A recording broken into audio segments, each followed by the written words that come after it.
Huh. Starting with the basics, knowledge is exponential because it's a stat that's based on relatability, aka everything relatable. Smashing the snooze button? Relatable. Procrastination? Relatable. Making a mistake? Relatable. Why? Imagine two players, one who knows what a horse is and one who doesn't. When trying to explain what a zebra is to each of them, you could simply tell player 1 that it's a horse that has a black and white stripe pattern, while for player 2, you will need to explain from scratch, a four-legged animal with a slightly longer neck that has a black and white stripe pattern. Not relatable. So if knowledge is based on relatability, then the following goes without saying. The more you know, the more you can know. On a graph, your knowledge level progression would look something like this. Over time, the more you work on your knowledge, the faster your stat will improve. Stages of expertise. The knowledge stat for every field of study is built up slowly through many stages of learning. But for the sake of simplicity, let's separate this graph into 4 stages and talk about everyone's favorite topic, math. Starting with the beginner levels, we build our fundamental understanding of math through the basics, allowing us to count the number of peas in a pod or how much money we've wasted after spending the night out. And then we progress our learning through the intermediate stages like algebra, allowing us to gain the ability to cut a pizza into 8 precise slices. The advanced stages of understanding, like calculus, are completely useless, and those who enter the specialist stages are insane mental psychopaths either seeking enlightenment through understanding numbers or trying to change the world by sending people to Mars. Areas of knowledge. Like a web, knowledge is built through the strands connecting thoughts and understandings together, where everything you learn can be segmented into different areas. Let's brainstorm coffee. First off, on the taste side of things, there are a lot of elements that go into a simple cup of coffee. The bean can come from an assortment of different varieties, roasted to a certain degree, and fermented in a variety of ways.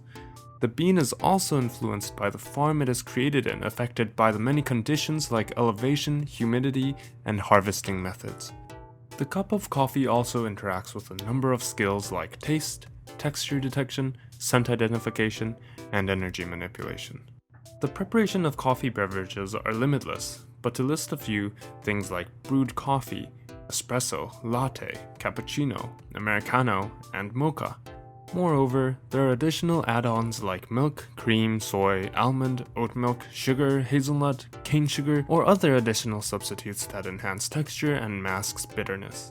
It can also be comboed with other foods and desserts. On the other side, there's the economy and money that's driven by coffee. Jobs are being provided through the entire supply chain, from farms to processing plants, distribution, and stores. People who work on marketing run the businesses and baristas. Coffee leaves a strong environmental footprint dealing with wastes, recycling, and pollutants. They have a huge market from hipsters to business owners, 9-to-5 workers, basic people, and students. Altogether, this creates an intricate web, with every area of knowledge related to each other, some more closely than others. And with the improvement of one area, the subsequent surrounding areas will also relatively improve. Relatable and transferable.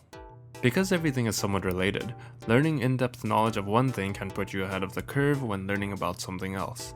For example, when you learn about coffee, you will also gain knowledge in several other categories. Let's say that one day you would want to flip your focus towards making kombucha instead, which you can then transfer over all relatable knowledge. Things like your understanding of the beverage economy, market knowledge, and fermentation techniques, all of which improve the baseline stat towards your new ventures. Collective knowledge. Not just limited to individuals, knowledge can also be viewed as a collective.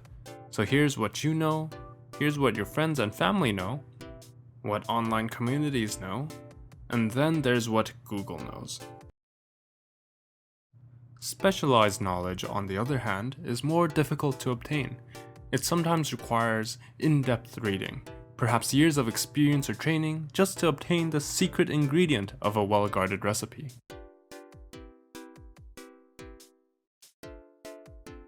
Next, the application of knowledge. Knowledge is power. So what are the results of gaining knowledge? What could you do with this knowledge? Well, knowledge is one of the keys of importance to unlocking a better life, to bring clarity to what's going on. Knowledge can grant the know-how to do certain things and gain certain skills, unlocking potential career paths. Knowledge can help you make informed decisions, from things like completely annihilating your friends in Battleship, woo! To salary negotiations where you research online what you should be getting, rehearsing for hours and hours on how you will negotiate the contract during the meeting, just to see that your employment contract salary is actually not that much. Great, I'll take it. As they say, knowledge is power. So if you have a high level knowledge stat, then does that mean you have power?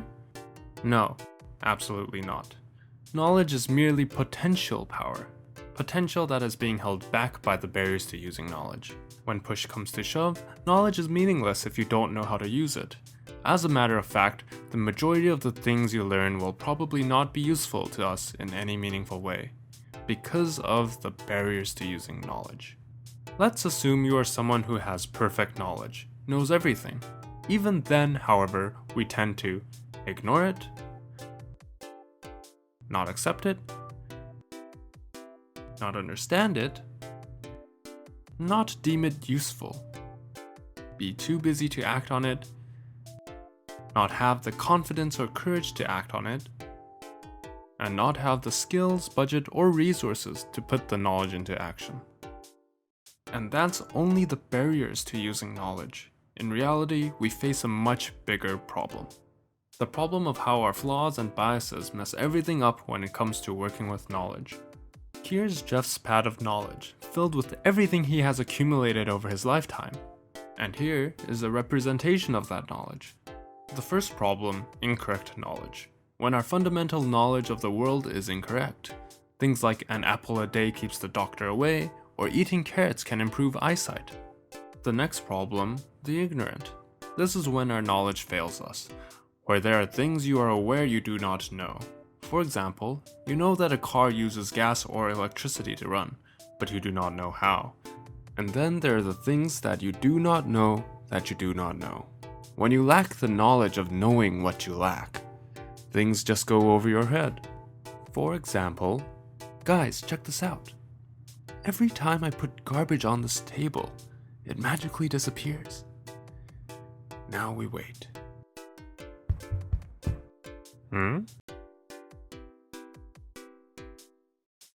See? Dude, pick up your own trash. And this is called a revelation. When we realize how our fundamental knowledge of the world has been wrong all this time. It may also look something like this, or this, depending on where the knowledge comes from. Next, we have blind acceptance, where we blindly go believing whatever is said to us without fact-checking to see if it's true. An example of this may go something like, "Yo bro, what's up my dude? I'm a Nigerian prince who just inherited a load of gold. Saw your profile on Tinder. It says here that you're looking for gold diggers? Well, you're in luck. Start a business with me and you're gonna be swimming in cash, bro. All you need, bro, is to send 5 Gs to get started." To my Patreon. Oh my, let me quickly check my daily horoscope. Terrible luck? Bah, this stuff's fake anyways. I'll do it. This, as you may guess, eventually leads to some players to have a very distorted view of the world. Please, check your sources. And lastly, there's the denial problem, where we get trapped in our own beliefs and reject ideas or truths being told to us. Hey, I think there's a problem. Yes, everything is fine. I don't see what the problem is. So why is knowledge so important? Because on the path of life, there's this thing I call stupid tax, where the less you know, the more susceptible you become and get taken advantage of. This generally costs you things like time, money, and energy. As we tread across the path of life, there are many roadblocks we will encounter. And when we are equipped with the right knowledge, we can bypass them quickly and efficiently. But if we stumble into something where we lack the knowledge, we could end up taking very costly options. Stupid tax is everywhere around us, some in plain sight, while others unbeknownst to us. Facing the blue screen of death, the answer is usually to restart your computer. But when the knowledge is lacking, yeah, you're kinda screwed. So next time, try reading the fine print in life. Know what you're getting yourself into before making choices you could regret. In the end, here are 3 pieces of advice when it comes to knowledge. Always keep learning. Take everything with a grain of salt, which means question everything you've been told. And lastly, don't view things in black and white. There are a lot of factors that go into everything. Nothing is quite as simple as it seems. And with the completion of this video, I bestow you the title Awoken. The controller is in your hands. Please like, comment, share, and subscribe, and hit that notification bell. And you could also check out my Patreon too if you want to. I mean, up to you. No pressure.